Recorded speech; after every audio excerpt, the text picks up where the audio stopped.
आज हम लोग रिलेशन पढ़ेंगे। रिलेशन क्या होता है। अब ज़रा देखो, जैसे आपको दिया गया है ए सेट दिया है जिसके एलिमेंट्स 1 2 3 हैं और बी सेट दिया है जिसके एलिमेंट्स 4 5 हैं।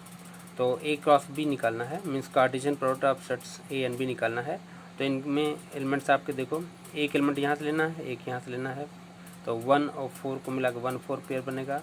इस तरह से 1 5 बन जाएगा। यहाँ पे ये 2 4 मिल के 2 4 आ गया, ये 2 5 आ गया और 3 4 3 5 आपके ये सभी आ गए।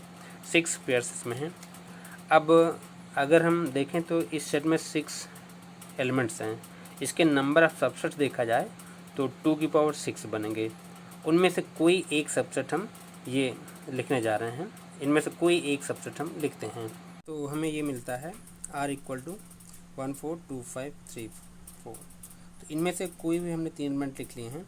वैसे सबसेट लिखने में हम लोग लिखते हैं तो 5 लिखते हैं, फिर एक एक एलिमेंट, फिर 2 2 3 3, इसी तरह से अंतिम में पूरे सेट को उतार लेते हैं तो सभी सबसेट बन जाते हैं। अगर हम देखें यहाँ पे तो ये जो सेट दिया गया है इसमें आपके 3 एलिमेंट्स हैं। क्या तीनों एलिमेंट्स इसी को बिलोंग करते हैं, ए क्रॉस बी को? 1 4 यहाँ है तो 1 4 यहाँ भी है। ये 2 5 है तो 2 5 यहाँ भी है शामिल। 3 4 एलिमेंट यहाँ पे है तो 3 4 यहाँ पे है। इसका मतलब ये जो सेट है ये इसका ए क्रॉस बी का सबसेट है। तो जब भी Cartesian product A cross B दिया है तो इसके सबसेट को हम दूसरा नाम देंगे, रिलेशन बोला करेंगे। तो मीन्स कोई भी आपको कार्टेशियन प्रोडक्ट दिया गया है तो उसके सबसेट को हम लोग बोलेंगे रिलेशन। तो ए क्रॉस बी के सबसेट को हम लोग रिलेशन कहेंगे।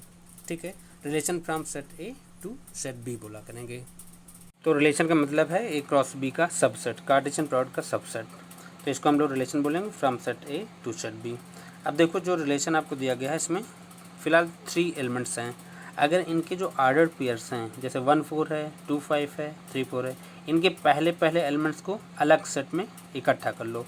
तो अगर आप ध्यान से देखो तो पहले पेयर का पहला एलिमेंट 1 है, दूसरे पेयर का पहला एलिमेंट 2 है।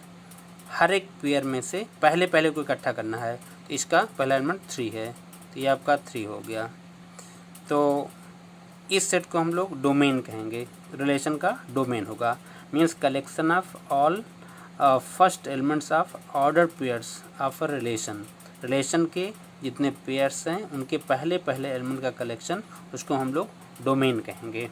ठीक है, अगर हम जो रिलेशन डिफाइन कर रहे हैं वो ए से बी सेट पर डिफाइन है तो सेट बी के को ही हम लोग कोडोमेन कहा करेंगे। सेट बी को कोडोमेन, जब relation A to B defined है तो सेट बी को हम लोग कोडोमेन कहेंगे। मीन्स कोडोमेन ऑफ आर कहना होगा तो हम लोग यहाँ लिखा करेंगे सेट बी। तो यहाँ लिख देंगे सेट बी। और अगर हम इस रिलेशन को दूसरे एलिमेंट्स को देखें, जैसे दूसरे एलिमेंट्स के तौर पर आप देखो ये आपका 4 है, यहाँ पे 5 है, यहाँ पे 4 है। इनको कलेक्शन कर लेते हैं ना, तो इसको हम लोग फिर रेंज बोलेंगे। मीन्स इस रिलेशन का रेंज हो जाएगा। ठीक है, तो रेंज ऑफ आर। तो रेंज में लिखेंगे क्या क्या हमको लिखना होगा रेंज में। अब देखिएगा यहाँ पे दूसरा एलिमेंट 4 है, फिर 5 है, फिर 4 है।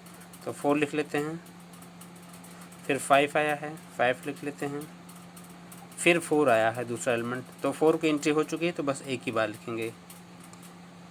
तो मीन्स इस रिलेशन का डोमेन आपका 1 2 3 हो गया सेट में, और कोडोमेन सेट बी हो गया, और रेंज आपका हो गया 4 5। रेंज में आपको इस रिलेशन के दूसरे एलिमेंट्स को लिखना है।